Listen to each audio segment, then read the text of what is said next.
Hello everyone, Allie here, and welcome to the Gold Mine. Thank you so much for joining me here on another episode in Allie's Treasure Trove. We are getting into episode number 32 of our Great Ace Attorney Chronicles playthrough. Getting into Great Ace Attorney 2 Resolve, episode number 3, Trial Part 3.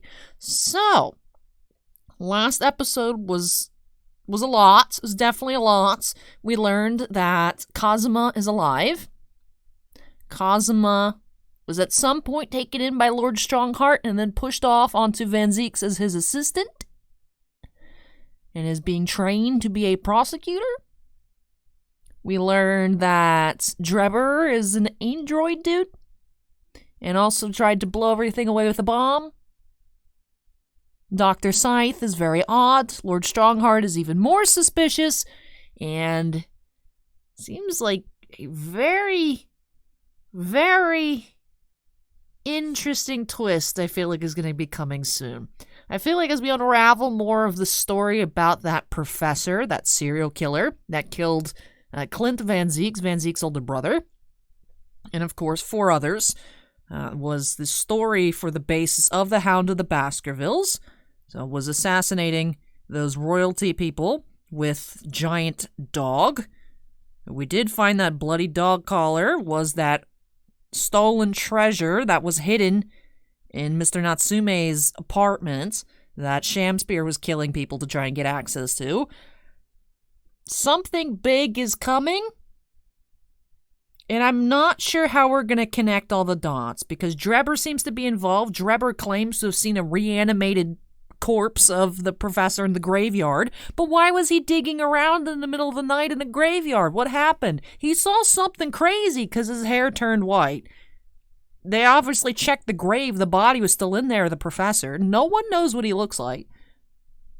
What did he see? I want to know what he saw, even if it's probably going to be disturbing. I mean, I have no idea. I mean, the guy's crazy, as we saw. He acts very weird. I don't honestly think he's human. At least for the most part. He moves like a robot. He acts like a robot. I have no idea what's up with him. But yeah, we're getting into Trial Part 3, so even though it's very obvious that Professor Harebrained didn't do it, and we have the jury system, the jury's brains are quite small, and unless we can show them beyond a reasonable doubt that Professor Harebrained didn't do it, then they're going to rule guilty, which is not how the court of law should work, but that's, of course, how it works in game. So, we also did discover that the body of Mr. Aspen that was found in the tower was the real body, but so was the one that was on the stage. So there had to be some, I guess, switcheroo after whatever from the sky dropped. So I'm assuming Mr. Aspen went underneath that original machine, as there's a grate to the bottom that opens. So I'm assuming he dropped down below, and then the waxwork fell from the balloon. And then somewhere along the lines, Mr. Aspen was killed. And then his body was placed in the Crystal Tower before anybody literally noticed there was a body up there. I don't know how that would work, but that has to be what happened, because there's no way the instantaneous kinesis worked. We know that. So we're going to be discovering exactly what happened there between perhaps Drebber and Mr. Aspen, or if there's somebody else that's going to pop up out of the woodwork to be involved here. But we're going to be working on solving that mystery here in Trial Part 3. So let's go ahead and jump on into it. Good morning to you, Mr. Naruhodo! Ah, good morning, Professor. Ready for today's proceedings? I hope so. I should be. Even I, with nothing left to... Good morning, my dear fellows. Oh, Mr. Sholmes, you're here. Why, naturally, a true gentleman stands shoulder to shoulder with his friends in battle at all times, and also lies about their best friend being dead. That's what true friends do. Thank you, I really appreciate it. I'll see you later, then. Mr. Schultz just pops out of nowhere to say, hey, I'm here, and then leaves. Now, Professor, we really need you to remain calm in the courtroom today. Yes, do try your hardest not to enter with the witness stand uninvited again. Yes, I will. I realize it was a mistake, but My dear fellows, I must interject. Bro, we don't want to talk to you right now. You're lying to us. Why are you being a liar, Sholmes? We're trying to talk to Hairbrain. We're not too happy with you at the moment. We're not too happy with you at the moment. Ah, you're still here, Mr. Sholmes. What's the matter? Surely you've overlooked some praise, have you not?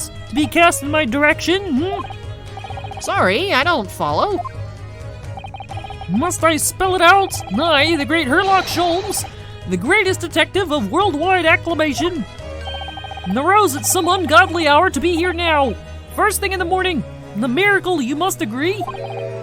Well, if I must agree, then... As you know, my sleep is quite impregnable. Iris had to employ her full gamut of tactics. She pulled the covers off, shook me, poked both cheeks, punched me, and kicked me for the bed.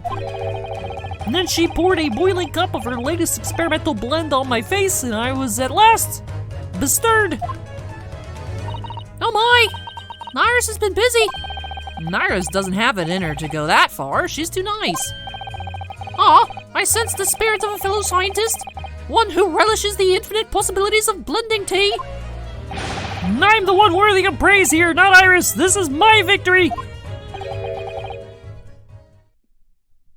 Sorry to cut in. Sorry to cut in! Oh, Inspector Gregson, good morning. Gregson, my dear fellow, why the grim expression at this delightfully early hour? Oh, I don't know. Maybe because I've been confronted with a grimmer expression, eh? Dear me, are you going to take that insult lying down, Professor? What? What? I don't know. Poor Professor. Anyway, here's the paperwork you asked for.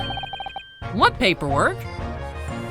No, I took the liberty of requesting it yesterday, and I have a feeling it may prove useful. You wouldn't believe the hoops I had to jump through to get this brought out of the archives. It's the professor's autopsy report. At mass murderers. Who killed 5 members of the aristocracy? He was found guilty in a closed trial 10 years ago. It was all done under wraps. Then he was quickly executed soon after the trial. It's all in here. Interesting. Mysteries are going to unfold. I don't have to say. Thank you, Inspector. Yes, much obliged, Gregson.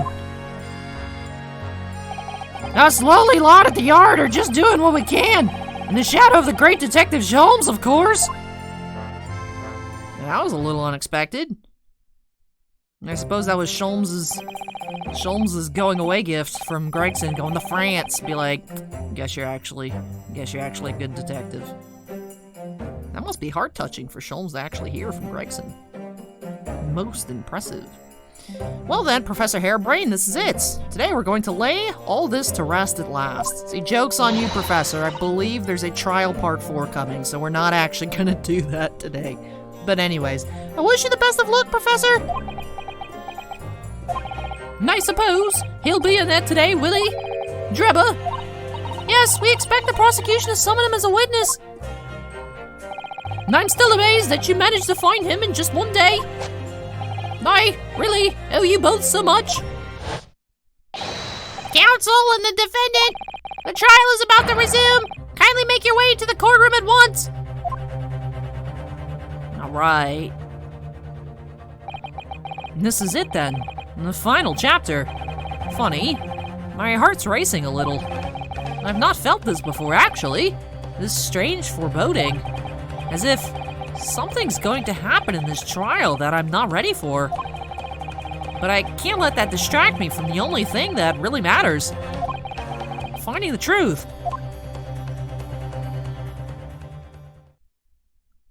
What if the professor's not dead all along and it's actually Lord Strongheart? Allie's bold prediction 10 minutes in.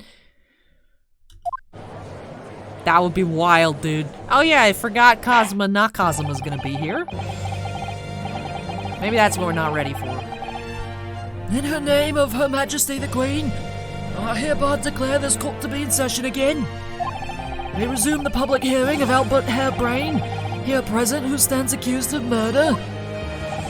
All the counsels for the prosecution and defense ready to proceed? The prosecution is ready, my lord. The defense is ready, my lord. As promised, Lord Van Zeeks has his apprentice with him. His apprentice with memory loss.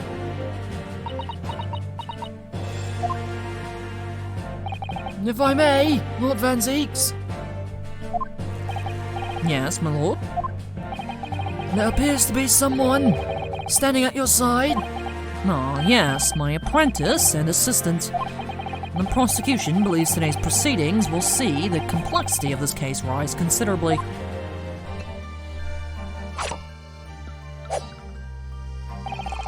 I therefore instructed my assistant to attend to ensure smooth running of the trial. And the smooth running of liquid refreshments by the look of it. The way he holds himself, the way he moves, it couldn't be anyone else.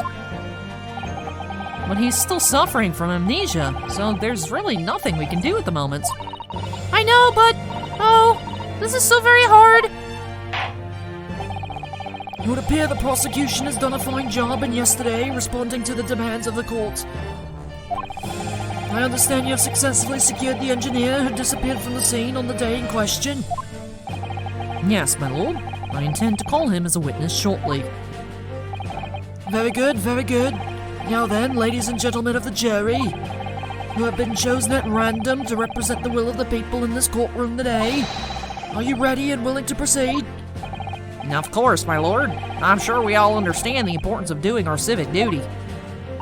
I do so despise deception and deceit. I find it so very wearing. To take a man's life with a conjuring trick, it is against the magician's code, not to mention the law. Any fake scientist should feel the wrath of God, if you ask me. We have to listen to what's said on both sides of the fence, and, then settle on one. That's it, isn't it? I'll just keep eating some corn. Wasn't like this in my day. Wasn't like this at all. All right, Boomer. If all parties are ready to proceed, you may begin, Lord Van Zeeks. Before I do, my lord, there is a report I must read to the court. Yesterday, at the Great Exhibition Grounds, the evidence of primary importance in this case, the super high voltage instantaneous kinesis machine, which was installed on the experimentation stage, was deliberately destroyed in an explosion affected by an unknown person or persons. It was what? An explosion? This is an outrage.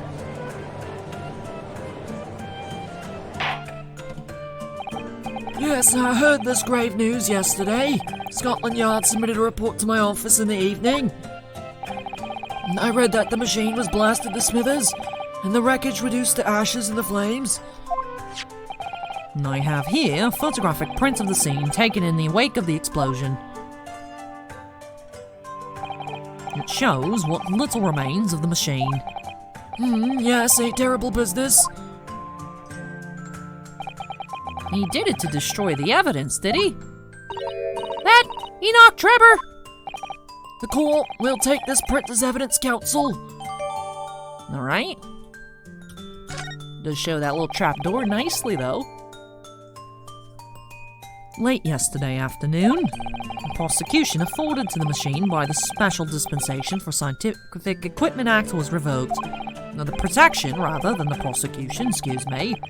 However, before a thorough investigation could begin, the invention was obliterated from existence. And as such, this will become a very different trial.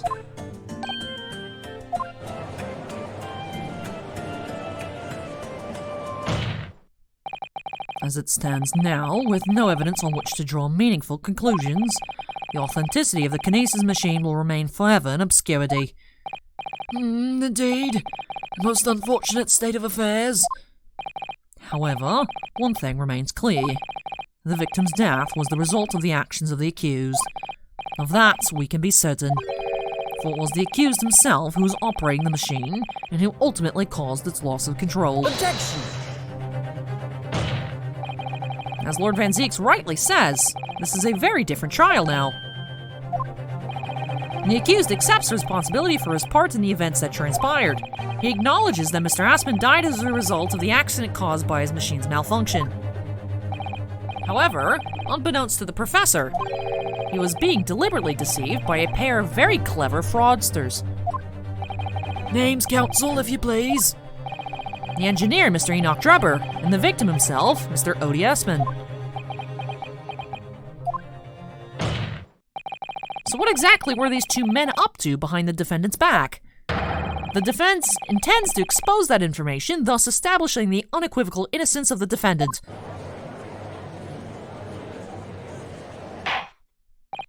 Thank you, counsels. The positions of the prosecution and defense have been clearly stated. Lord Van Zeeks, summon your first witness, please. At once, my lord. The prosecution calls the engineer, Mr. Enoch Drebber, to the stand. This guy looks like an anime character. State your name and occupation for the court. Name, Enoch Drebber. Occupation. Hard to pin down, I would say.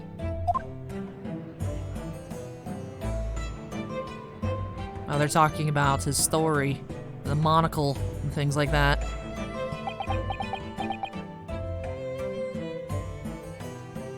This dude looks like he's just an anime character. Your file indicates that you are currently being investigated in connection with another case. The theft of a waxwork model, is it? Most extraordinary sounding business. But that has no bearing on this trial, I assure you. Cleave it from your mind. You're familiar with the public experiments carried out at the Great Exhibition some days ago? The accused super high voltage instantaneous kinesis demonstration. Yes, you could say that. I am aware of it. There was a terrible accident, wasn't there?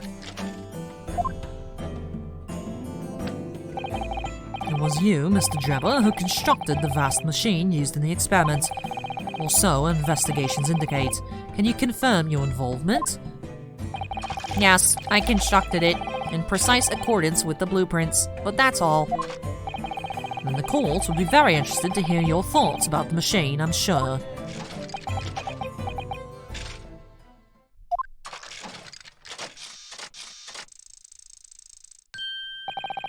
An amazing device, if you ask me. The pinnacle of modern science, making instantaneous kinesis of reality at last. What? Good gracious! Do you mean to say that the experiment was a bona fide? Is that your belief, sir? Yes, that is very much my belief. Such a waste that it blew up. Objection! But you blew it up. But we've already established that the machine was nothing more than a prop for an elaborate conjuring trick. Objection! You've established nothing of the sort. All that was shown during yesterday's proceedings is that the same outcome could have been produced by means of staged trickery. The defense merely proposed the method and demonstrated its feasibility, nothing more. But... We've procrastinated long enough, I feel. Witness, you will now give your formal testimony about the machine that you constructed for the purpose of the demonstration at the Great Exhibition. Understood.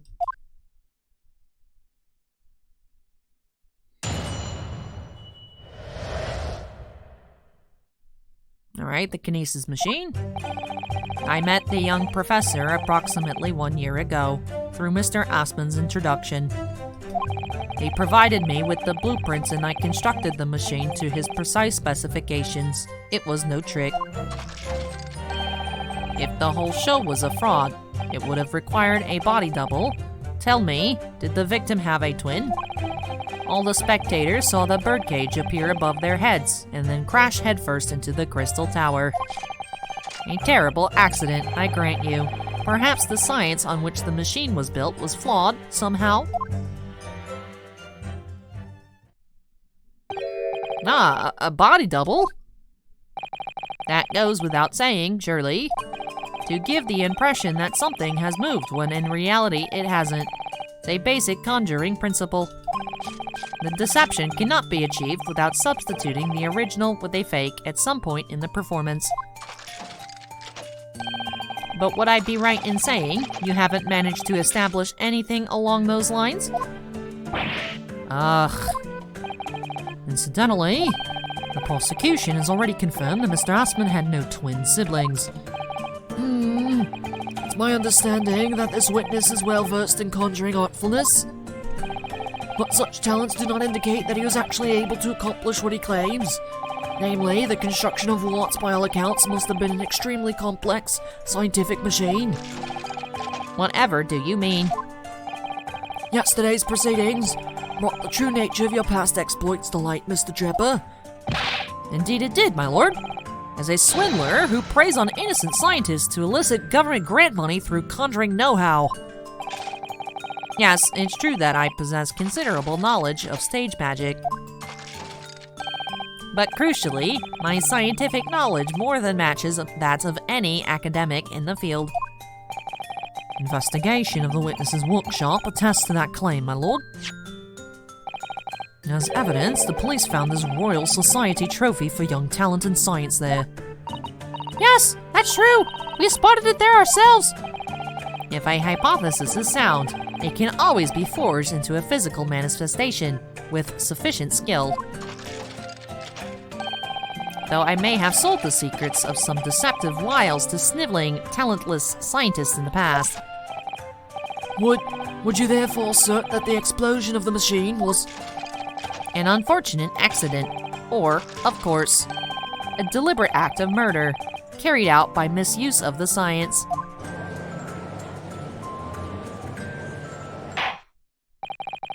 Counsel for the defense, your cross-examination, please.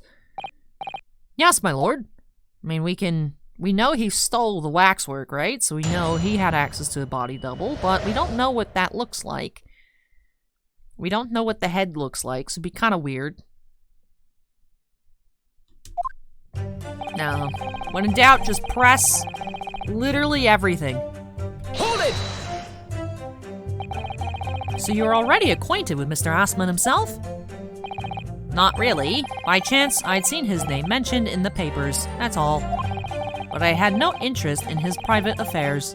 If he was an unscrupulous investor, it was no concern of mine. As long as people pay their bills, I take up my tools and construct what they ask for. So why did Mr. Assman approach you in particular, then? Who can say? I presume because my name is associated with excellence in engineering. Not to mention excellence in fraud.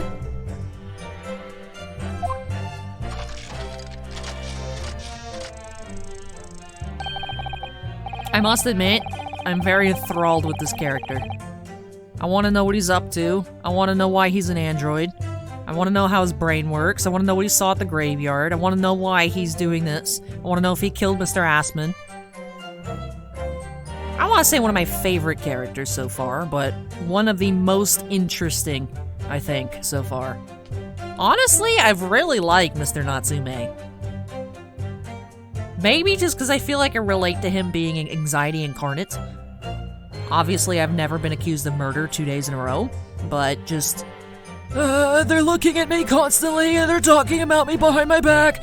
I just want to read my books. I don't want to be here anymore. That's just my life, I feel. And of course, I really like Iris. Sholmes I really like too, but why is he lying to us? Renosuke's great. We love Kazuma, we want him back. Van Zieks needs to stop being offensive. You know, he needs to learn the error of his ways and release the true soft uwu boy that's inside. We've gotten some glimpses of it. He just needs to pull his own head out of his butt, stop being a racist, and we can love him too. Love Susato. Susato, 10 out of 10. I really like this guy. He's weird. And he's smart too. I like that he hid in the safe.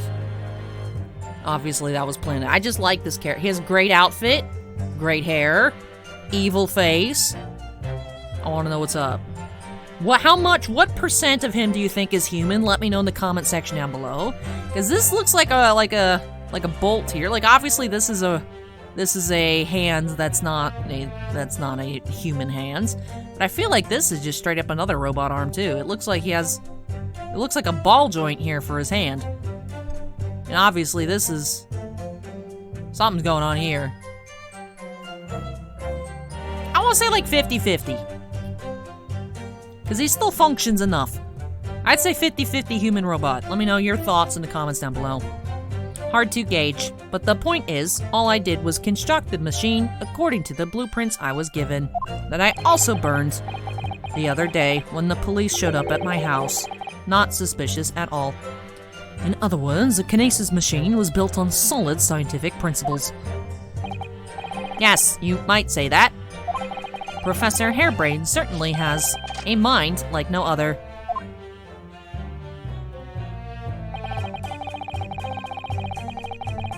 One thing I also noticed is Steven and I were talking in the comments.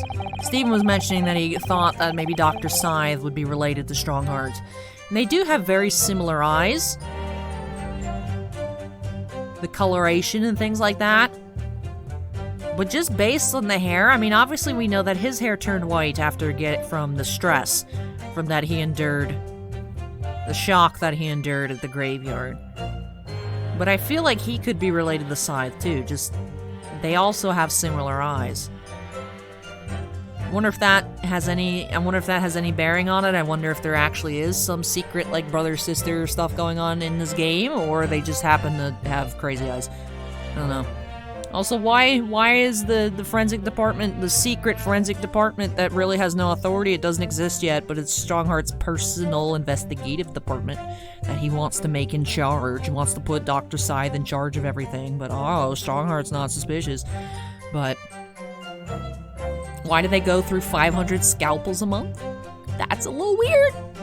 That's weird. And it's clear that you have both scientific knowledge and knowledge of conjuring magic, however. The more knowledge you have, the better equipped you are to handle whatever comes along. That's a statement I agree with. But your implication is that I furnished the machine with some trickery, I think. It's a possibility that we have to explore. Unfortunately, though, the machine has been blown to Kingdom Come.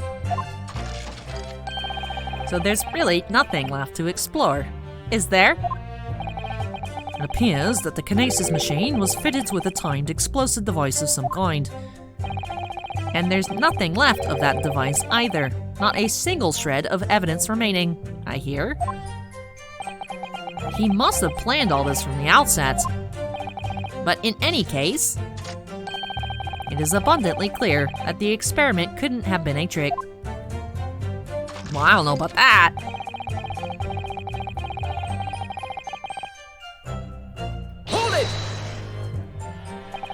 Of course, that's it! Mr. Aspen was a twin! Objection! No. Perhaps my learned friend wasn't listening earlier. Mr. Aspen had no twin siblings. No, I heard you before. But the thread of hope hadn't quite left me.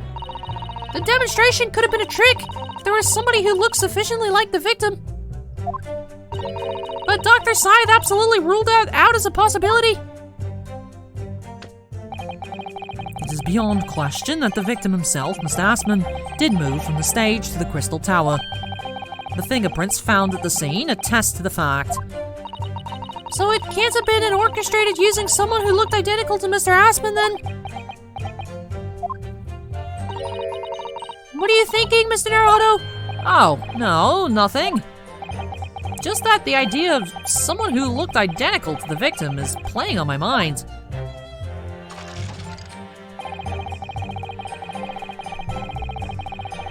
What do we actually have in the court record?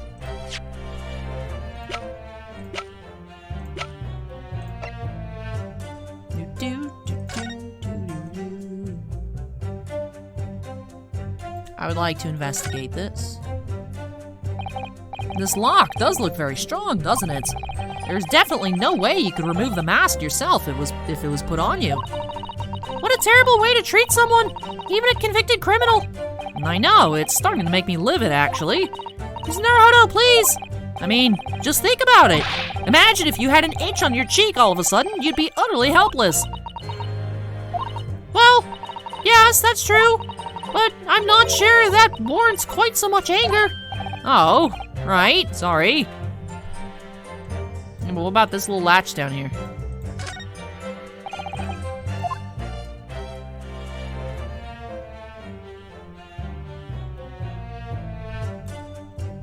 Alright. We didn't read this, actually. Redacted for confidentiality. The professor, death by hanging confirmed at midnight. 17th, Courtney Stevens. Okay.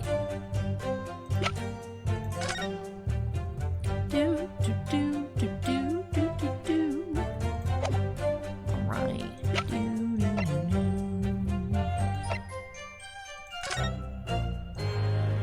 And we never investigated what was in here. Oh! What a wonderful machine! You really love contraptions like this, don't you? Oh, yes! Anything mechanical I find absolutely irresistible. Almost irresistible, surely. Well, whenever I see a pocket watch, for example, I can't help myself. I simply have to take it apart. Susato, being the kid in school, confirmed that picks apart mechanical pencils. That's worrying. Yes, Father tells me at the time by the rumblings of his stomach now he's given up having a watch. Poor Professor Mikotaba.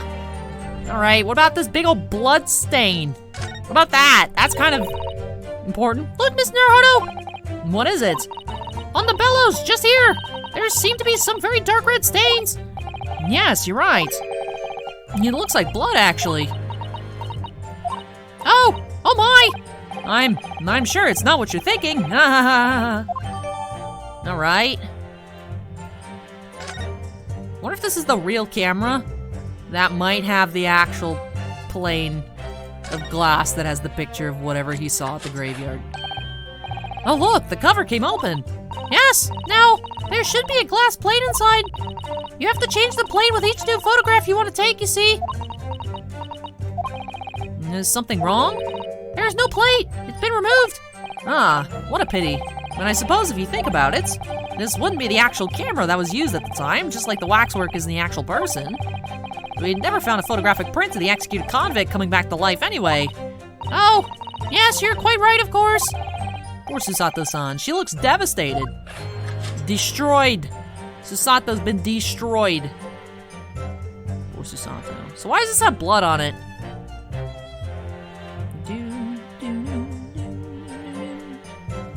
Right, why is there a weird old blood stain? That seems important.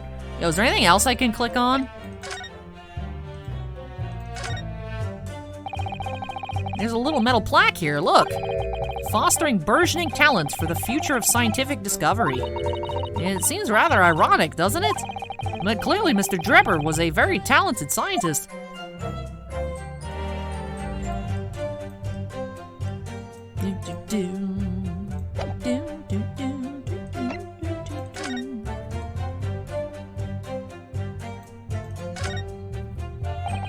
This piece of glass is almost as thick as it is wide.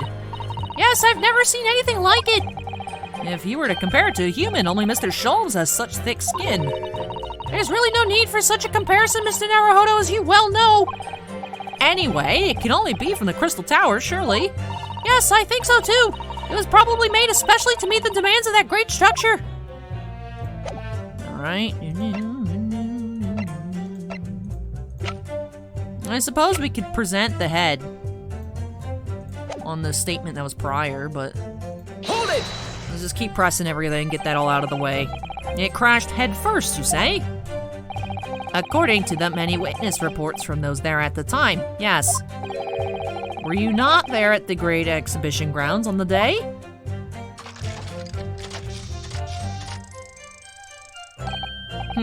Unlikely. I rarely leave my workshop. Yet another of your unique inventions was found at the scene.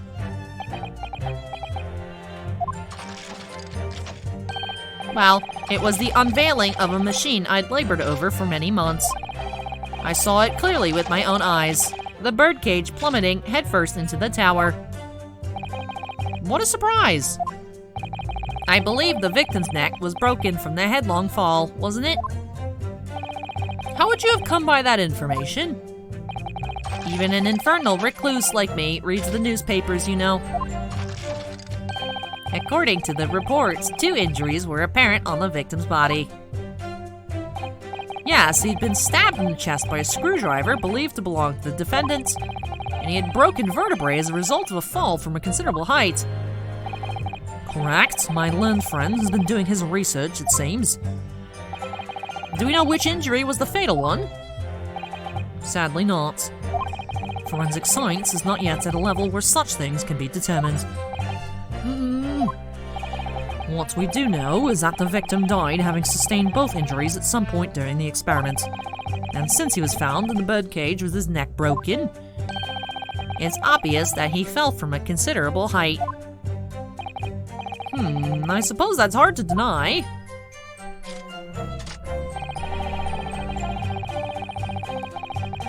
Hold it! So you understood the science, did you? Not in the slightest. Oh, right. As I've said a number of times, I'm an engineer. My job is to manufacture according to the blueprints I am given. I would be inviting manifold problems if I foolishly allowed my brain to digest the ideas behind them. I could be accused of stealing those ideas, for example.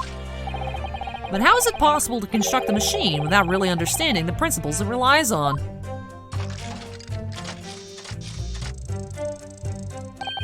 Well, you're practicing law without really understanding the principles it relies on, aren't you? Wow. Wow. Very good point. Stand up for yourself, Mr. Naruhodo! What's wrong with you? The point is, the experiment resulted in instantaneous kinesis taking place. As such, the science must be sound.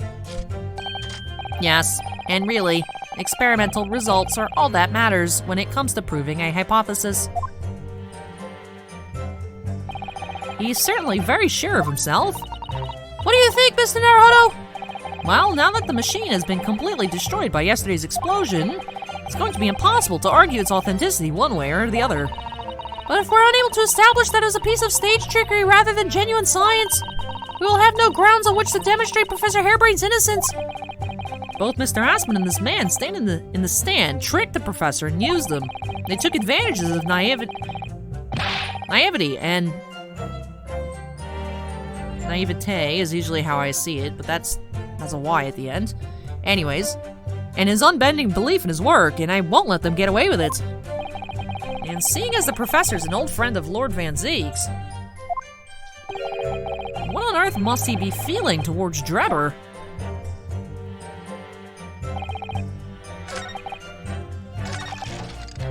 I would like to present. I pressed Q. I did not press E. I punted. What else is new, right? And 40 minutes in, we haven't even done anything to this cross-examination. Hi, Cosmo, what's up, dude? I would love an assistant to just hand me boxes.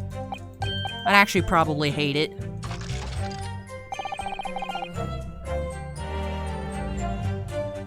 I would like to look at this.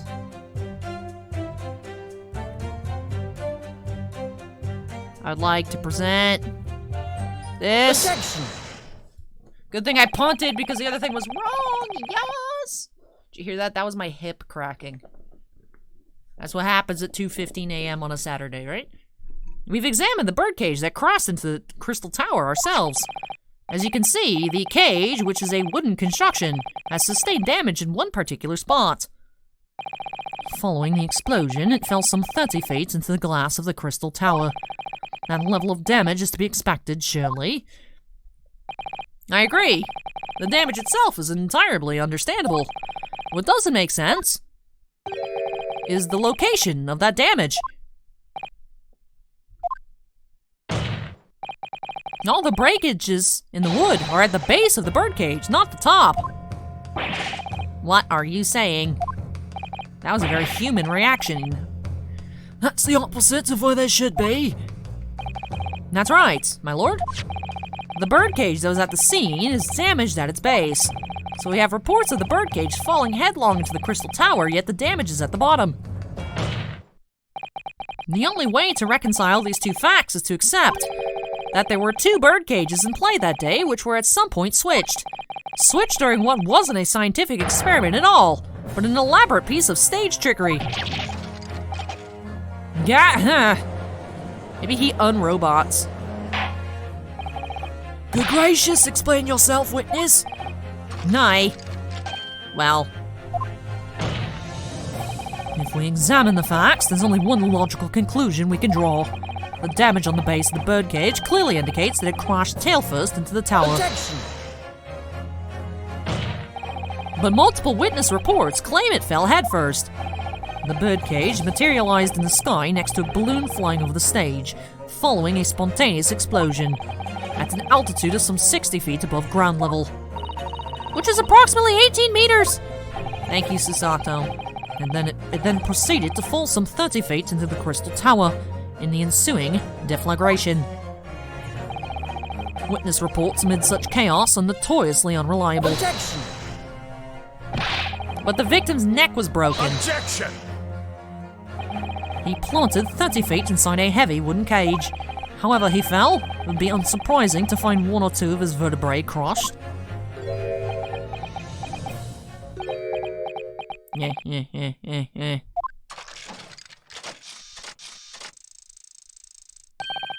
A riveting scientific analysis of events from the prosecution there. Though to be even more rigorous, you would have to say it was only one vertebra, actually.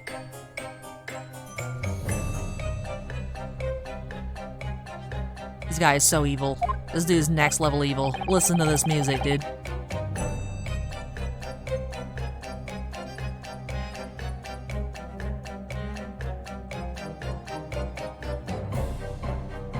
If I walk out of any building at night and I start hearing this music, you know I'm running back inside. Some good stuff, though. He wasn't quiet for long. I find it hard to see what's motivating Lord Van Zeeks. This witness is clearly a swindler and one who deceived a personal friend of his. If you're going to establish this deception, do it right. Sorry? And I feel like that's the undertone here. Yes, and there's one more point. The defense appears to have forgotten. It obviously wasn't a trick, as the certain truth very plainly demonstrates. What? It seems to me that the cross-examination had better continue until we resolve this matter. Mr. Drebber, you will amend your testimony with details of this truth. Of course, we must treat the matter scientifically, after all. Nah, I nearly had him there.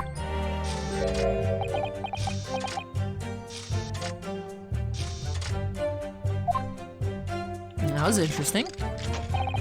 The kinesis clearly took place because there's nowhere else 30 feet high for the birdcage to have fallen from. I would like to present to you a picture of a literal hole in the ground of the experimentation stage. Objection! Darn it, that didn't work. The defense would like to object to that last statement, but the judge said no. Like, okay. Alright. Alright.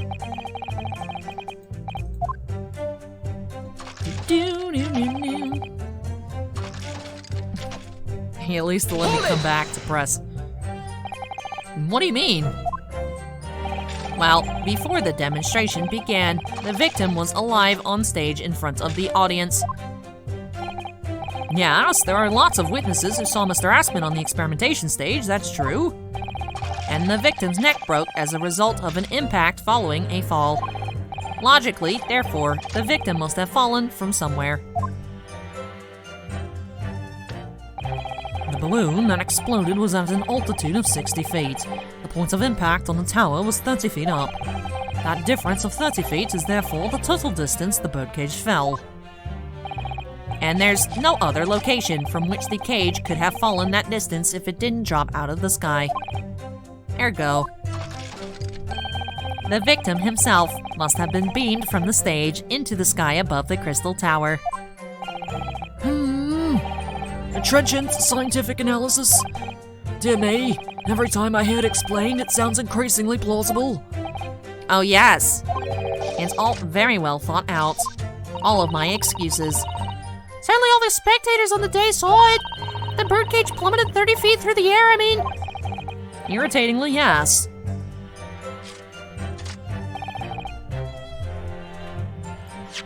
So do I have to do something? Alright, it doesn't let me investigate that.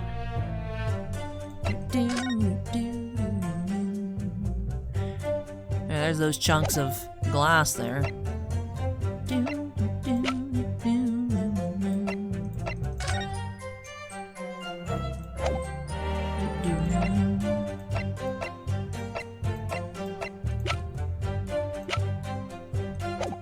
Let's see what Susato has to say.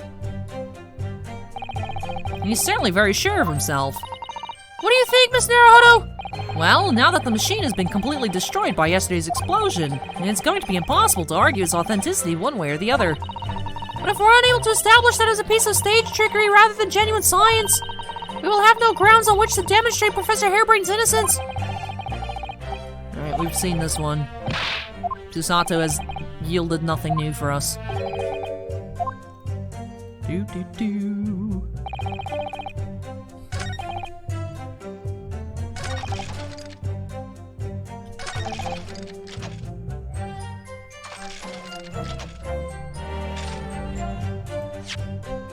I have to present something here.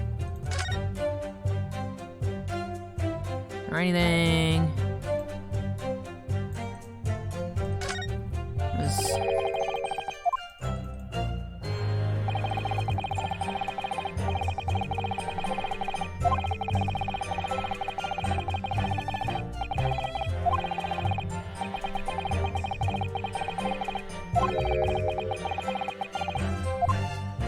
Alright. That was just, we had interacted with it the first time with Iris, so I suppose it gave us something slightly different. I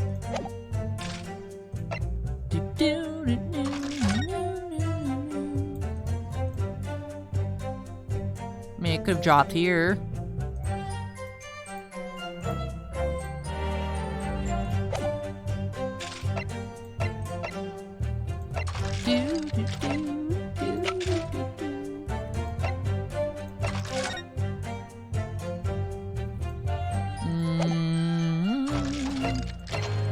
Stop making robot noises in the background, dude. I'm trying to look at the court record.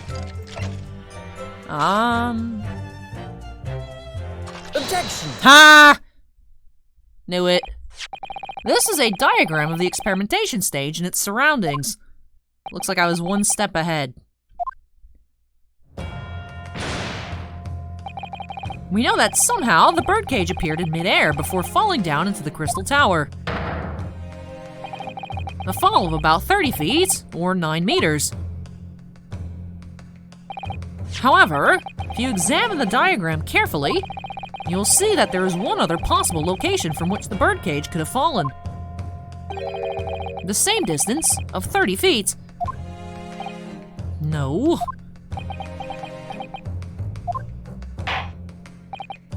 Well, it appears the defense has a possible explanation to put forward. Go ahead, counsel. Yes, my lord. Of course.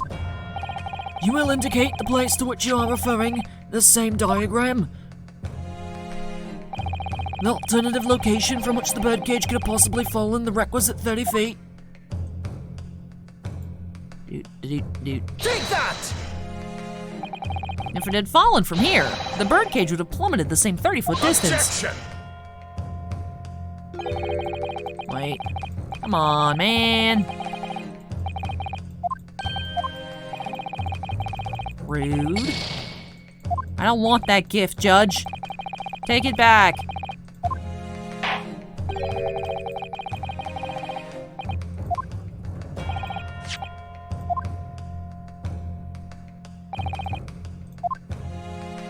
Maybe up here? Take that! Yes, okay. The place I'm referring to is here. But that's where the birdcage would have been to begin with. Which is exactly the point, my lord. Yes, the birdcage was in the machine on the stage. But what we must also consider is the heights of the stage itself. Go on, counsel. And it turns out that the experimentation stage was built at a considerable height above ground level. If you look at the diagram, in fact, you'll see it's about the same height above the ground as the balloon was above the crash site.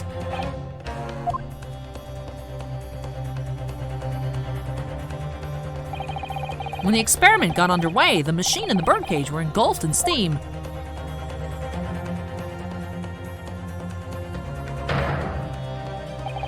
At that moment, the floor of the stage gave way, and if we assume there to be a void underneath, this birdcage and the one seen by the audience would have fallen almost exactly the same distance.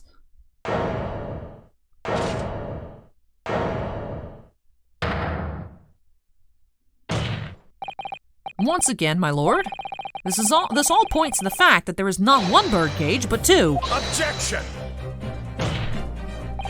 My learned friend has no evidence that the stage had such a contrivance in its design. Someone is responsible for the criminal destruction of the kinesis machine itself, it's true. However, the stage still stands. Take a moment to look at the photographic print of the scene following yesterday's explosion. Good lord, the metal grill that formed the floor of the machine is undone. Yes, most likely blown open by the force of the explosion that destroyed the rest of the machine. The defense calls for the space below the stage to be investigated immediately.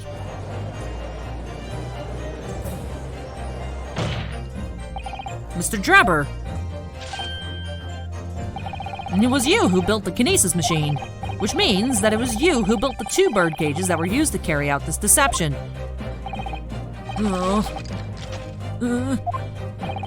Whether Professor Hairbrain's hypothesis is sound or not makes no difference, because it's the construction of this machine that matters, a machine designed to take Mr. Aspen's life.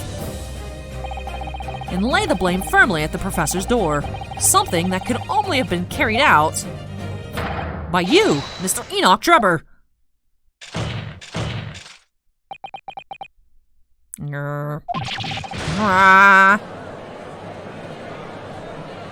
Objection! This is so obnoxious. Cosmo, stop, dude. If my learned friend has reached the end of his wild assertions. It's so wasteful, dude. We wasted all that time watching Cosmo cut open your bottle to pour it in the chalice for you to destroy it. Prosecution would like to crush the defense argument slowly, but surely. What? Your argument fails to hold water. On 2 counts. 2? Usually it's just 1. Firstly, before and after the experiment, this witness went nowhere near the kinesis machine. Every relevant member of the staff from the exhibition has attested to that. And I believe members of Scotland Yard have also been on watch duty at every public experiment. In other words, Mr. Drebber had no opportunity to switch the alleged pair of bird cages. But I've already explained why he wouldn't have needed to. The nonsense with the crossbow, that doesn't bolster your case at all. The man who disappeared from the stage and the man who crashed into the tower are one and the same. The forensic investigation team's report is unequivocal on that point. And the second flaw in your assertion is a distinct lack of motive. Why would this man have wanted to take the victim's life? He had no reason to do so. A motive? Do I have to think of everything myself? I have here a contract provided by the witness. What contract is this, Lord Van Zeeks? A contract to which Mr. Drebber entered with the victim, Mr. Aspen. It reads, Mr. Drebber is to receive 30% of all remunerations from government grants or other income. 30%, certainly very favourable contractual conditions. But there was one very important provision bolted onto that clause. What provision?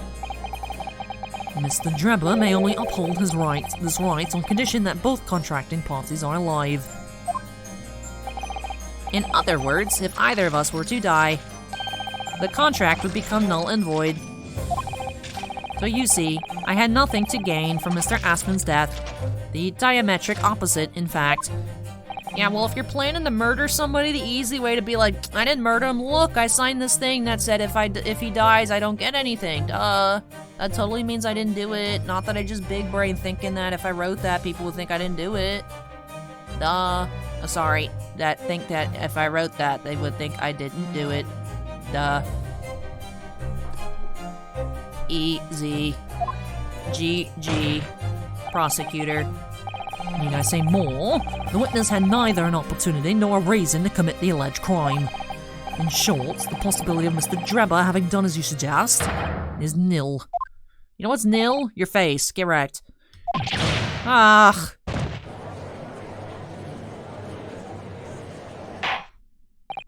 It seems the defense's assertion was somewhat wide of the mark.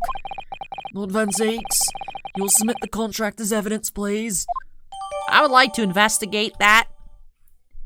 Prompto. And it's true. If Drebber had no opportunity to switch the birdcage into the stage with the one in the Crystal Tower. Alright, Renosuke, we'll get back to that. I want to click on it before I forget to click on it, and then this is important, and then I punt.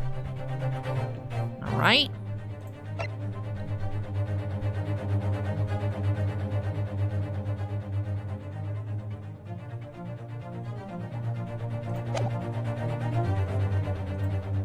Perhaps Mr. Assman is alive.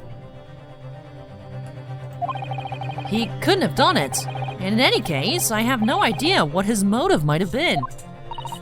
There is one aspect of your argument that still holds true, however. There were 2 bird cages, and prosecution is unable to deny that. Ah. So I'm sure you're on the right lines, Mr. Naruto. And I have no doubt there are other aspects of your assertion that are undeniable truths, too. Well, it would seem that the defense has no rejoinder to the offer.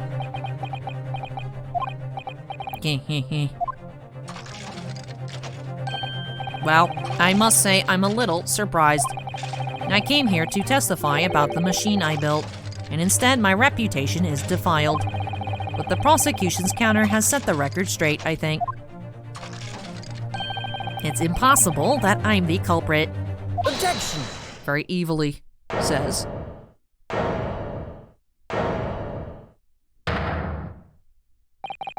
At the beginning of this trial, we believed that there was only 1 birdcage, yet now we know there must have been 2.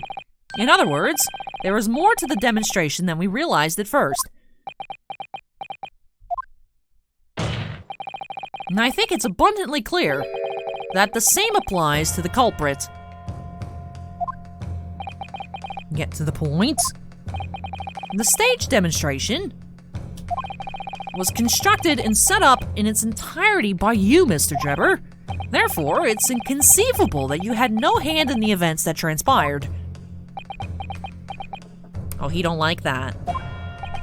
So if circumstances mean it's impossible that you could have carried out the crime yourself, it points to the fact that someone else was involved. Someone else? Counsel, are you suggesting? Yes, my lord. Mr. Drebber had an accomplice. Objection! An accomplice now?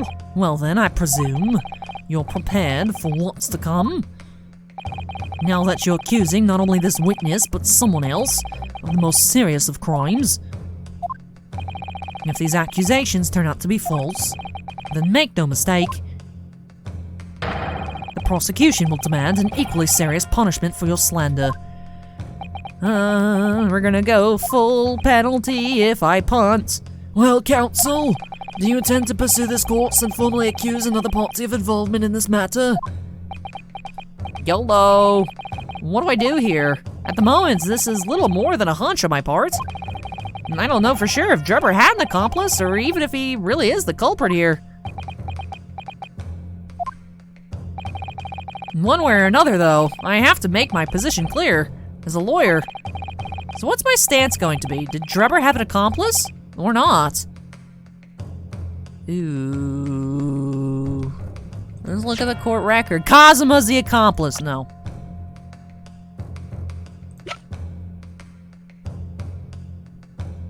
Gina's the accomplice.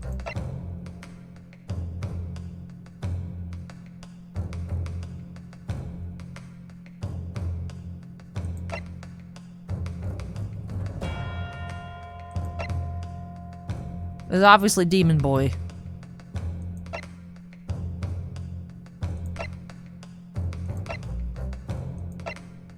Oh, she's 39? She's a good-looking 39-year-old. Hold up. Hey. Yo, what you doing? Hey, yo. What's up, mama? No wonder that weird little child is like, Mama, can I cut this one up? I've never cut up a Japanese one before. Van Zeeks is the accomplice. This dude just has a stupid-looking face. I have one of these things. I hate them. I feel like I might regret it if I had it surgically removed, but I hate it. It's like once every 6 months I look into it again. This has been happening for years. Hairbrain is the accomplice.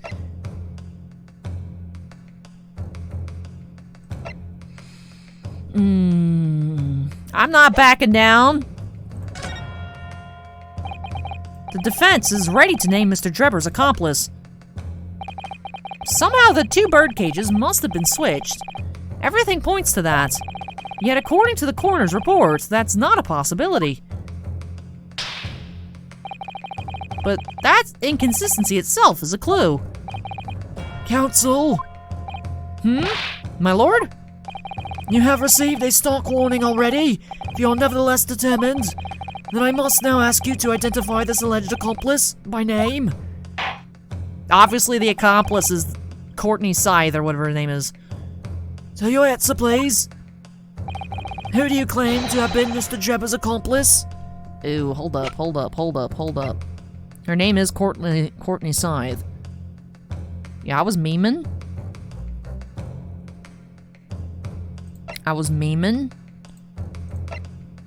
But I bet you that's this dude's older sister.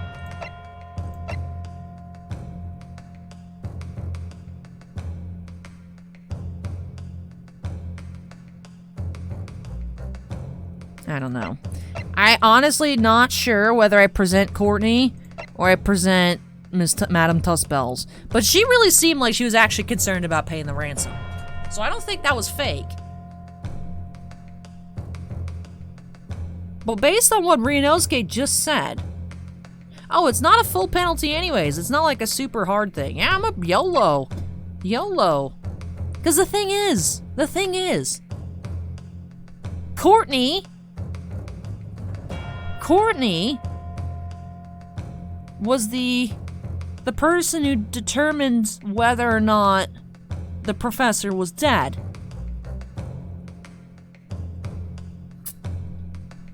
Yeah, I'm going and swinging. If this is true, if this is not a punt here, yeah, this is a big revelation. It's a big revelation.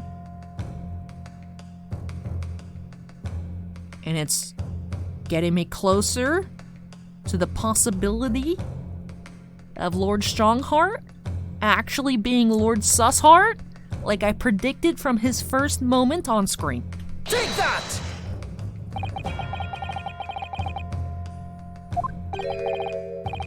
Alright.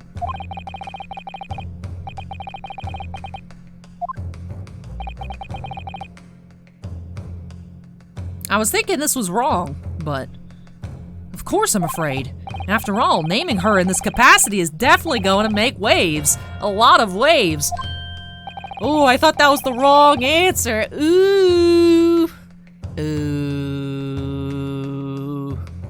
Ooh. You know, this whole time I've had one Steven on my side and the other Steven wasn't. I think we know which Steven wins. No way, Lord Strongheart. This is his right-hand woman. He literally said that. And if she's out here doing this, and he's not Lord Sussheart, I don't want to hear it. I could very well turn every single person in this courtroom against me. I'm sure it'll be alright, Miss Naruhodo. Just do it already. I'm tired of standing here waiting for you to do it. Jesus Christ, Miss Naruhodo. Thank you, Miss Susato. The enemy always appears larger than life. But I don't know how to sing Backstreet Boys songs, so I'm not even gonna do the joke. But you'll always appear to exactly the same to the enemy. Alright then, here goes. You've kept us waiting long enough. Your answer, counsel, now. Courtney Sy! Yeet! And the person who colluded with Mr. Drebber in order to carry out this wicked crime is Scotland Yard's coroner, Dr. Courtney Scythe. What the blazes are you talking about, Dr. Scythe? The head of the forensic investigation team and the coroner who conducted the autopsy on the victim. We know there were 2 bird cages, so who could have carried out the switch to complete the illusion? The accidents happened in front of a huge crowd of spectators, and the area was immediately sealed off. Then everyone, police officers included, were banished to make way for the forensic investigation team.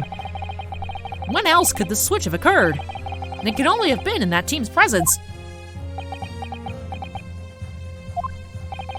And it's essential that the court determines exactly what happened following the incident. The defense demands that Dr. Scythe be summoned to the witness stand at once to testify.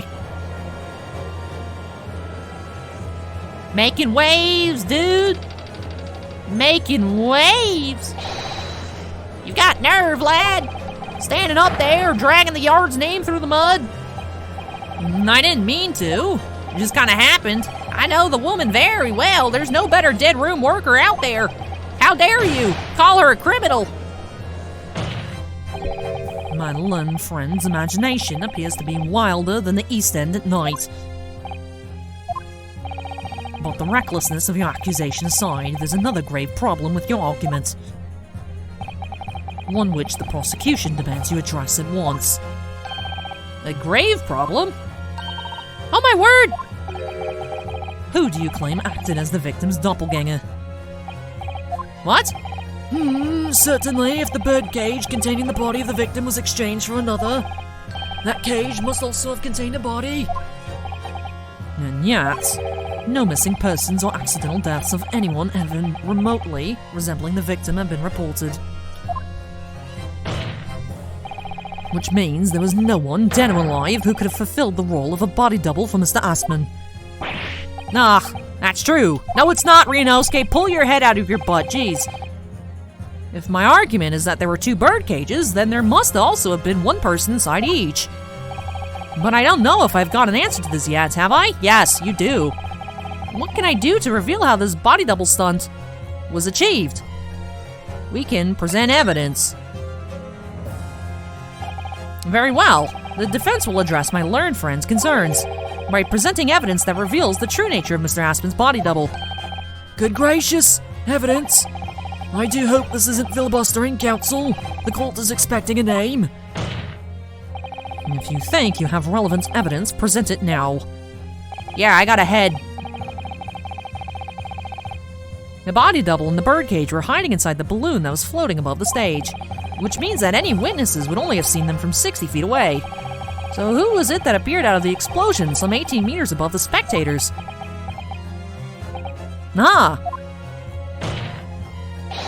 The body double inside the second birdcage was... Take that! We know that the victim, Mr. Aspin, was in the birdcage that was situated inside the kinesis machine on stage, and therefore he couldn't have been inside the second birdcage. Instead, that contained something else. What's been described as a body double, which is what fell from the sky and crashed into the Crystal Tower. Yes, counsel, according to your somewhat elaborate version of events. And that body double inside the second birdcage was in fact... It's alright, Mr. Naruhodo! You're ready for this? Just steel yourself and come out with it! Thank you, Mr. Sato. I needed that. As I was saying, the body double inside the second birdcage was unbelievable as it may seem. That thing hiding there...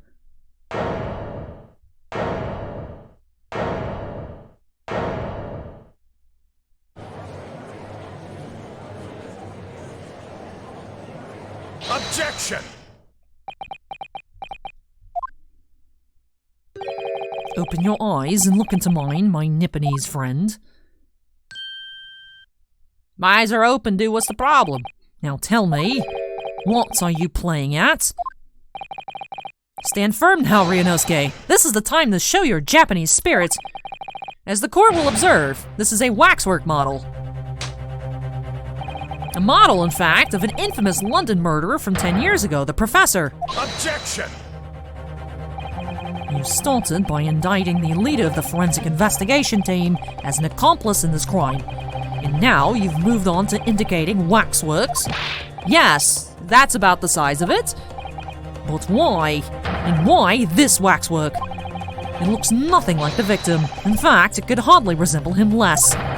What possible justification can you give? If you want to know why... Oh, I can tell you why. Or we can ask Mr. Drebber. What? Just days before Professor Harebrain performed his public demonstration, Mr. Drebber abducted this model from Madame Tussbell's. Did you say abducted?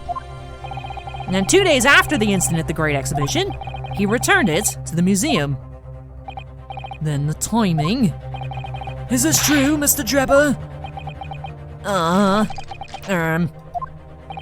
At first, I couldn't see why Mr. Drebber would have stolen the waxwork and then given it back again. But now, the reason is clear. He took it so that he could put it inside the second birdcage as a body double for Mr. Aspen. Objection! Are you hearing this, ladies and gentlemen of the jury? Are you hearing the defense's astonishing proposal? That the witness fabricated this vast machine with the intention of deceiving some wretched scientist? That he did so in collusion with the country's finest coroner on a public stage in front of a vast audience? And that, to effect the deception, he used a waxwork model that in no way resembles the victim. Are we really to believe this far-fetched tale? What do you decide? Objection! Wait. Yes, if you put it like that, of course it sounds implausible. My lord, I need to speak, if you please. Go ahead, Mr. Foreman. Myself and my colleagues have reached an agreement. Very good. In that case, ladies and gentlemen of the jury, you will state your leanings for the court to hear now. Guilty! Guilty. Guilty! Guilty! Guilty! Kill me! Rude. Rude. Very rude. I was in the moment. I was like, bro, we found a piece of the crystal tower inside the waxwork. And you won't let me have my moment. So, as indicated by the foreman, the jury has reached a consensus. I knew that was going to happen. We shall get through this, Mr. Naruhodo, as we always do. And uncover some new truths along the way, I'm quite sure. Yes, I agree. I'm going to have to appeal to the jurors as usual and see if I can persuade them to change their minds. The defense will now embark on a summation examination. Are you and your fellows ready to proceed, Mr. Foreman? We are, my lord. Very well. In that case, I ask you now to state clearly for all present to hear the grounds on which each of you has decided that the defendant is guilty of the crime of which he is charged. Man, I was really getting into my Ryunosuke voice work, too. And then these stupid jurors had to come and put their noses in places where it don't belong. I've known that woman for years. She'd never be an accomplice to anything. It's utter nonsense. It's utter nonsense to think these two would ever be conniving with one another. Oh dear, this is most troubling. But surely the waxwork man stole. The man stole has nothing to do with the coroner, is it? I've had my own problems with members of the police. I do not trust them much. I've seen no rigorous proof that this waxwork was ever inside the birdcage. It's conjecture. And accusing someone without right evidences, it's not a proper job, is he? I won't have it. Well, you didn't let us do it, you stupid corn girl. Tired of the corn girl. She does nothing. She literally does nothing except eat corn. Somewhat unsurprisingly, it seems the introduction of this waxwork model to the proceedings has polarized opinion. Given that its face is obscured and its build in no way resembles that of the victim. And I can only applaud my learned friend's temerity at suggesting it as Mr. Aspen's body double. Yes, the applause is deafening, and yes, I know it seems extraordinary. But that's the point. And that's why I have a strong feeling it's actually a greater clue than anyone yet realizes. What are you thinking, Mr. Naruto? And I can't explain why at the moment, but I feel as though there's a specific reason why it was used, why it had to be this model. Really? No reason why nothing else would do, you mean? Yes, and I'm convinced.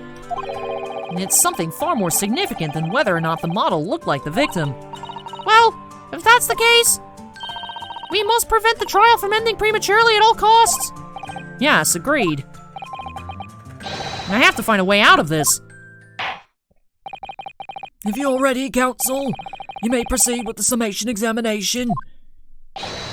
Yes, my lord.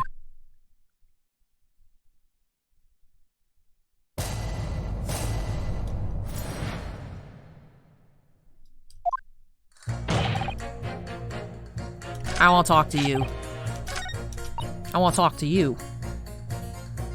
Hold it! Why would you assume that? Well, quite simply because that unsettling swindler has no relationship with the woman, does he? True. As it stands, we don't know of any connection. Oh gosh, but it would be delightfully romantic if they were somehow to have a mutual interest in the waxwork. Romantic? A woman of society such as myself views everything in terms of relationships, you know? Well, you learn something new every day, even if you don't want to. One might wonder about a possible relationship between the defendant and his coroner woman. Nor perhaps between the defendant and the handsome prosecutor just there. This woman may be more astute than I've been giving her credit for. If that's the woman's stance, then perhaps demonstrating some connection between the waxwork and Dr. Scythe would be enough. Yes, I agree. As soon as we have even a whiff of a connection, she'll be the first to know.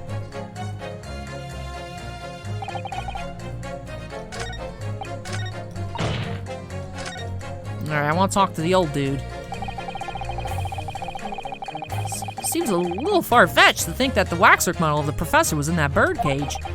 But on the other hand, it explains a lot.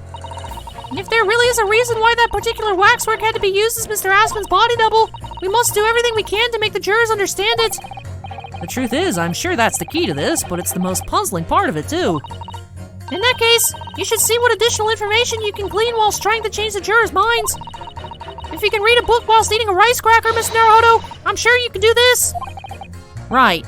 Yes. Alright. Do you happen to know her in the professor case? The order of things seem to have changed around here for some reason. I'm a copper, lad. It's a copper's discretion to bend the rules sometimes when he must. What's wrong with that? Where do I start? I've been working at the yard for 40-odd years. That's even more than I thought. We've only had a metropolitan police service in town for 70 years, you know. Of course, times have changed. Public didn't trust coppers back when I started, and it was rough. We had to fight crime, and we had to fight to win the public's trust as well. And when we did. Forensic science was in its infancy too, even more than it is now, and she spearheaded the revolution. Dr. Scythe, you mean? That's right. About 10 years ago now it was, when I was still a youngish Bobby on the beat. That's when she started making a name for herself as a top-class coroner. Now look at her. Head of the forensic investigation team, and a woman no less. Well, you won't hear me complain. It's what we all dreamt of back then, I'll tell you. Tell you what? Could you tell me without holding that gun in the air? We were all out to uphold justice, lad. Full of him, we were full of him. That's coming across loud and clear. Alright, I was hoping he'd talk about the case, but... Hold it! But we were only just starting to understand this case. He don't care. Alright. What are you reading there, sir? Man behind those murders on Solar Pond Street was caught in 2 days flat. That's real policing for you. That's really not relevant to this case, is it? You're wrong there. Because it was Dr. Scythe in charge of examining the bodies. And it was evidence arising from her work that led to the arrest of the scoundrel possible. Oh. That's right. Oh. That woman is at the forefront of this country's fight against crime. The idea that she's somehow involved in this murky business is a load of old tosh. and I thought it was up to me to press the jurors, not the other way around. Alright, relationship lady. Hold it! What sort of problems? Let's just say we have run into each other on numerous occasions while I've been performing on the street. Right, I see. Now, obviously, artists such as myself cannot appear on stage as we work in close proximity to audiences. So we perform our great magic in parks, on street corners and the like. But the police use any excuse to make our lives difficult.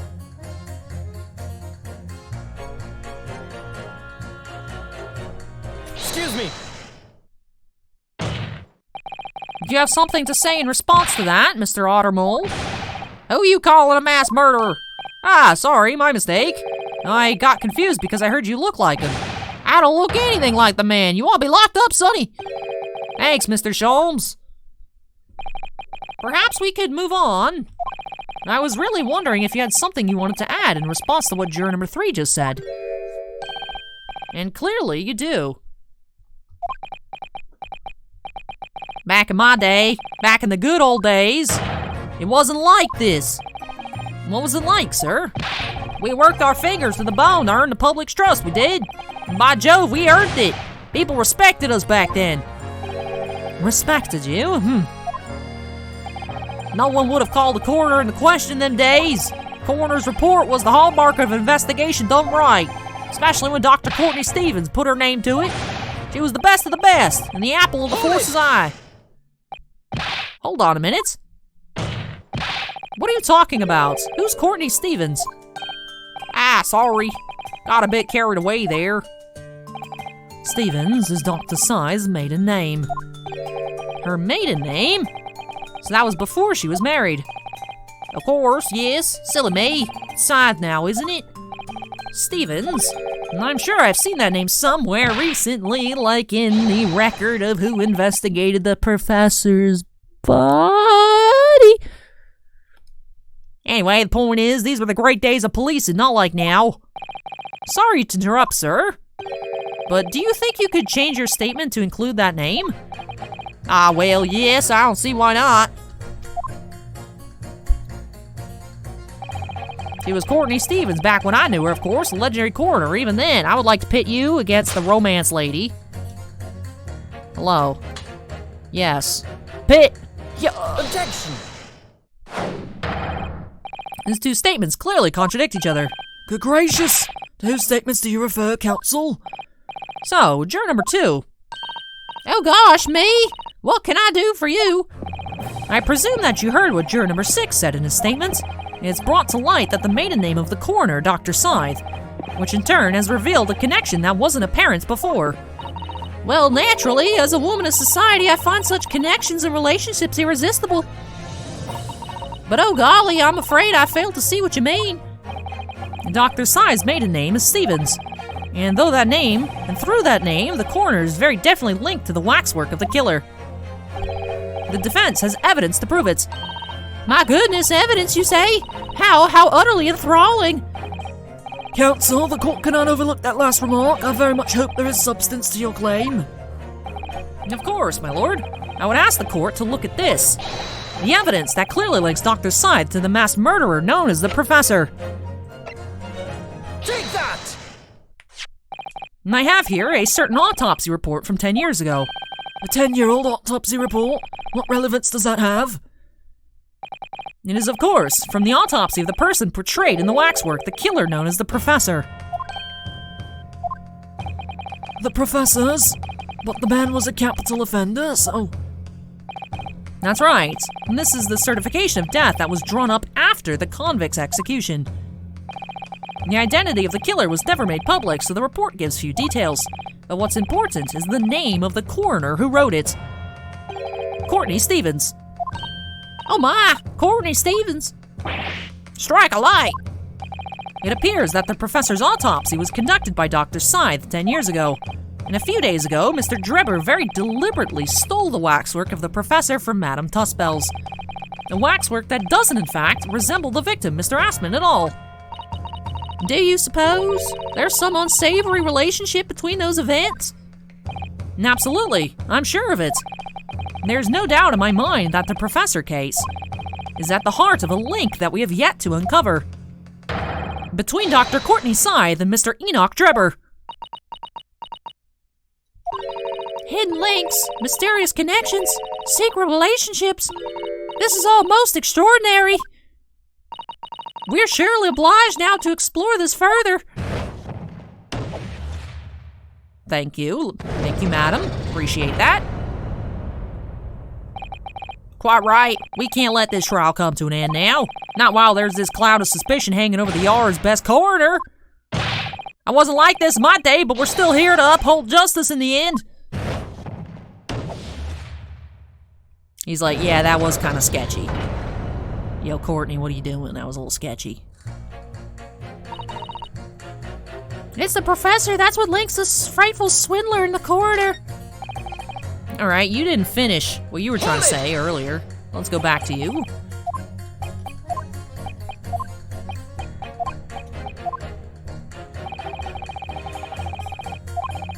Sometimes they even cook up a story to extort monies from the poor. Well, that's definitely not right. Yes, and it is why I say that if you trust the police, you will have trouble. Well, here you are, claiming this waxwork model was stolen to star in an illusionary spectacular. The idea is so wild, I think I'll take my chances and believe the authorities on this occasion. This is how the public at large views Scotland Yard, is it? Our own police force in Tokyo is not even 20 years old yet, is it? Perhaps we should view what's happened here in London as a measure of what may happen at home? Yeah, it's like a Scotland Yard stick. Ryunosuke, go home, you're not funny. I wonder how a policeman would feel listening to the way this juror speaks about the force. I'm sure he'd have a word or two to say in response. No, so that was, I guess, if we had passed. Hold it! But you claim the whole instantaneous kinesis demonstration was a trick. That I did, but there's more than one way to pull a rabbit out of a hat, isn't there? Sorry? I grant you, given that this cage appeared from amidst an explosion, there had to have been no need to use a real person. But if a waxwork had been used, the culprits could at least have had the decency to make it look like the victim. I'm not sure exactly how much criminals are governed by decency. The point is, if you're going to make a claim about that waxwork being inside the birdcage, you need to give us some evidence. Without that, it's just not science. I suppose we should expect nothing less than a logical argument from a fellow of the Royal Society. But that perhaps means his mind could be changed if we manage to present suitable evidence. Evidence that the Professor Waxwork was inside that birdcage. Can I produce that or not? We can. I have evidence. I got a piece of glass. Actually, I have something I'd like you to see, sir. Oh. I must warn you that I firmly believe it's only wise to trust men in white coats. So given your jet black outfits, I don't mind admitting to a sense of trepidation here. So you don't trust anyone in black? Looking in the mirror must be very trying.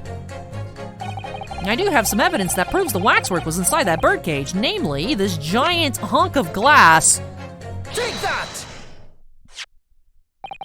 What's that? It's a piece of glass, though it's unusually thick for glass. Yes, it's a piece of broken glass that we found inside the jackets on the waxwork. As you say, it's not ordinary glass, though. It's very thick and clearly made for extra strength. Much like the special glass that was developed for the construction of the Crystal Tower.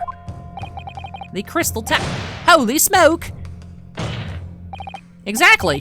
The centerpiece of the Great Exhibition, where the very incident we're talking about took place. On the day in question, the birdcage fell from above and smashed through a window of that special glass. From whence this small piece originated? That it? Precisely. So, what do you say? Now that clear evidence in support of the assertion has been placed before you. Come on, old man. Well, as I said, I only trust men in white coats as a rule. However, when the reasoning is sound, it's fair to say color shouldn't come into it. In light of what you've shown me here, yes, I feel obliged to change my position on the matter. In that case, juror number 4, you'll amend your statement now, please. The presence of that piece of glass leaves me a little doubt that the waxwork is indeed inside the birdcage.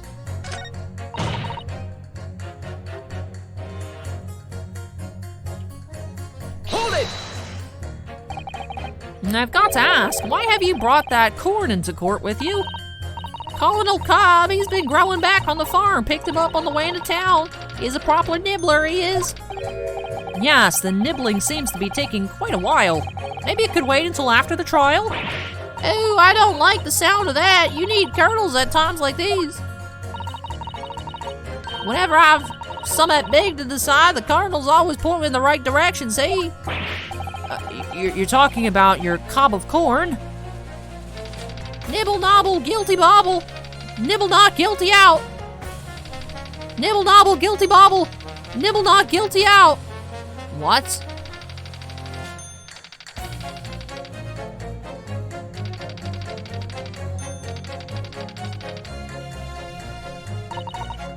Perhaps it's akin to fortune telling with flower petals like people do back home?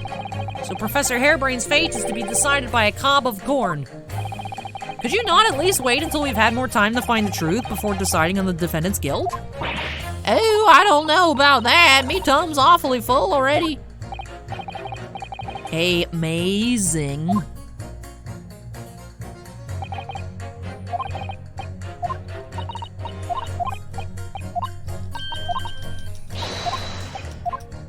All right.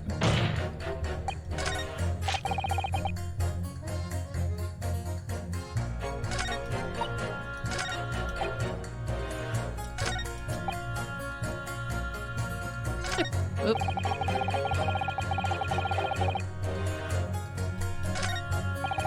Let's press this guy. Hold it! Thank you for reconsidering your position, sir. Your words are misplaced, boy. My opinion is governed by logic and science and nothing else. Yes, science is where you should direct your words of gratitude. Ah.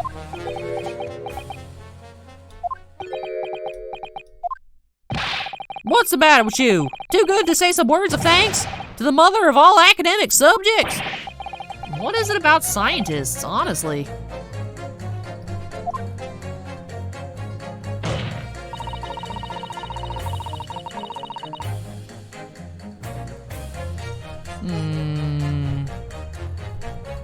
Hold it! No, I meant to press. Or I meant to pit.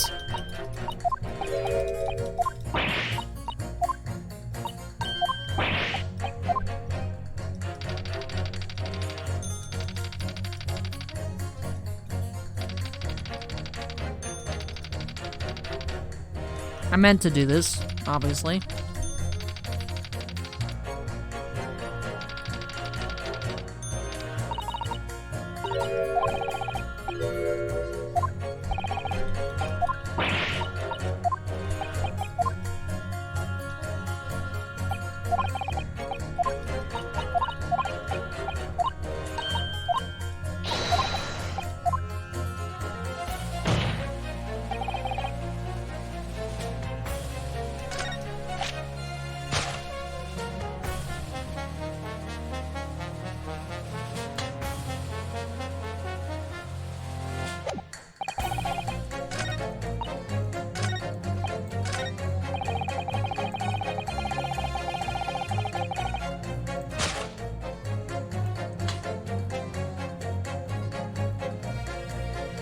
Objection!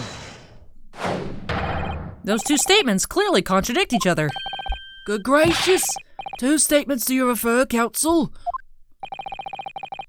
If you could put down your corn for a moment, juror number 5. Oh, you mean me?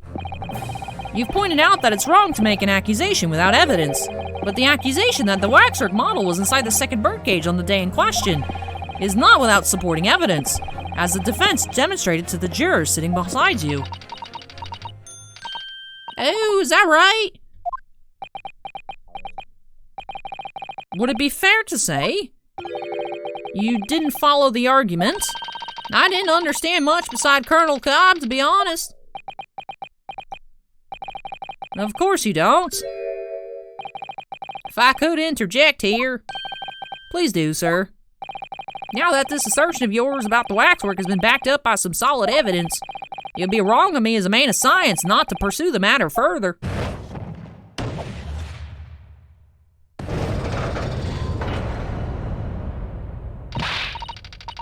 Ah, well, me too, then. Sorry. If this brainy gentleman says he's right, then he must be. See, I wouldn't dream of going against Colonel Cobb or anyone who's got stuff in between the ears.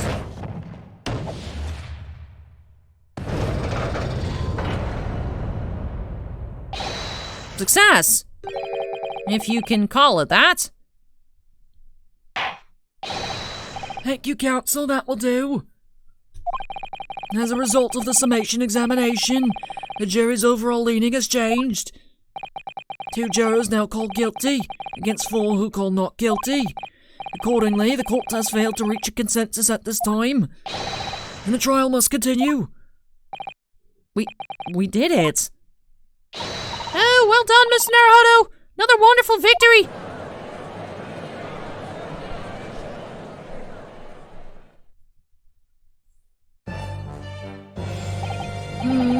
The waxwork of the despicable professor, used as a body double for the victim in this quite extraordinary case. I must say, it's extremely hard to believe the assertion could possibly be true.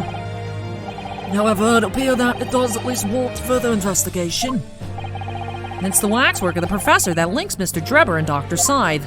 And I'm convinced that there's a special significance to that link. I don't know what you're hoping to prove, lad, but I really don't. The truth, sir, by using evidence and testimony. If the court is ready to delve deeper into the alleged involvement of the waxwork in this case, then the prosecution calls for the owner of the model to be summoned as a witness. The owner? Madame Tuspels. I really thought that Lord Van Zeeks would object to this whole line of inquiry. Very well, I concur. Make arrangements for Madame Tuspels to appear as a witness with immediate effect. Listen carefully, my learned friend. Oh, yes? You should know that you're on the brink of opening Pandora's box. The court shall now adjourn for 45 minutes. During that time, the prosecution will summon the new witness and prepare her for taking the stand. Madame Tuspels, yes. I shall see to it at once, my lord.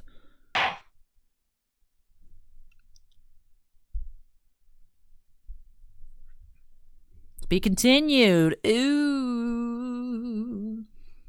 So we're gonna have Madame Tuspels on the stand next episode. Are we gonna be able to talk to Dr. Scythe as well? But, ooh, we got some craziness going on in this episode here. Next time we should be getting into trial part 4. But, oh man. As Van Zeek says, about to open Pandora's box. This was very intense. This was very intense. Very intense. Man. What is going on here?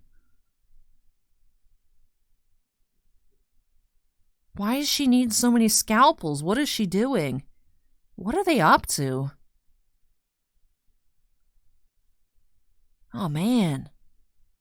Has she been messing with other cases? I don't know. I don't even know. What are the implications of this? Is the professor not dead? Is it all a cover-up? Is Lord Strongheart the professor? I don't know, man. I don't know. That seems like super far-reaching, but like, I don't know, man. What is the link here? Because Lord Strongheart and Dr. Scythe definitely got something buddy-buddy going on. Oh, man, what does this all mean? Hopefully we'll find out next time. I believe next episode will wrap up the return of the great departed soul with trial part 4. So man,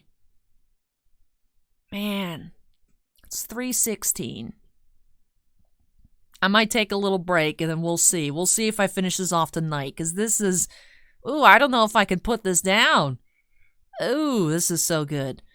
But yeah, I think that'll do it here for episode number 32. I don't know if I have any closing statements for you guys. I I don't know. Let me know what's running through your brain. Let me know down below. And of course, I really hope you all enjoyed this episode. So if you did, don't forget to go ahead and hit that like button.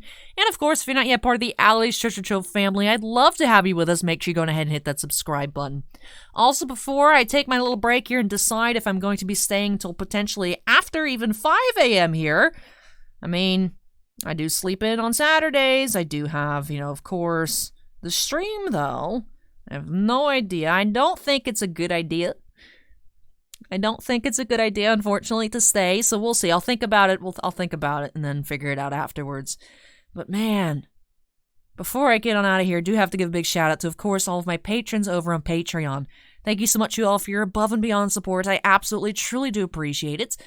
Of course, we do have a lot of patrons, but in particular, got to give that extra special shout out to our 5 ultimate excavators, Jack Perez, Keith Mira, Mako, Mark Mardini, and Stephen Olivo, our 2 gemstone miners, and then in Stephen Bly. Stephen Bly is Team Alley, where Strongheart is sauce. Other Stephen is Strongheart not sauce. Come on, Stephen, you gotta come to gotta come to our side. Stephen, join Stephen and myself. Come on. Sus heart. I want to hear it. I want a sus heart in the comments. But we also have one, we already did Gemstone Miner, excuse me. And we also have a Crystal Collector, John Michek. But thank you so much to all of my patrons. See, I think I'm slowing down a bit. I think I should go home. I think I probably should go home. Like I said, it's almost 3:20. So, if I'm not even reading off my patrons correctly, that's a sign I should probably go to bed, huh? But yeah. Thank you so much to all of my patrons, whether you're on a tier, which I say your name at the end of every video or not. Really do appreciate your guys' above and beyond support, so thank you very much for that. But the mystery is killing me! I want to know! As I don't know how it's... I mean, I have, these theories, but I don't know, saying the professor's not dead, what happened in the graveyard, why was he there? Well, okay, Windows security alert. Thank you for being loud, I guess, while I was trying to do my little theory recap, whatever. But what was he doing in the graveyard? What did she have something to do with the body? Does the real body look like Mr. Assman? I thought Van Zieks was betrayed by a Japanese guy. What's going on? I don't know what's going on. So I'm very curious to find out. So definitely, no matter what happens, going to be an absolutely enthralling episode number 33 as we finish up this case here. Woo, I can't wait to see what happens. But yes, I think that'll do it for me here, so I hope you'll join me next time as we hopefully solve this mystery. We also have the mystery of Cosmo's amnesia. There's so much to figure out here. But I hope you'll join me next time as we hopefully figure out some of these mysteries at the minimum on the next episode. But that's it for me here in this one. Thank you so much for watching, everybody. Take care, stay safe, and I hope to catch you in the next video. Bye!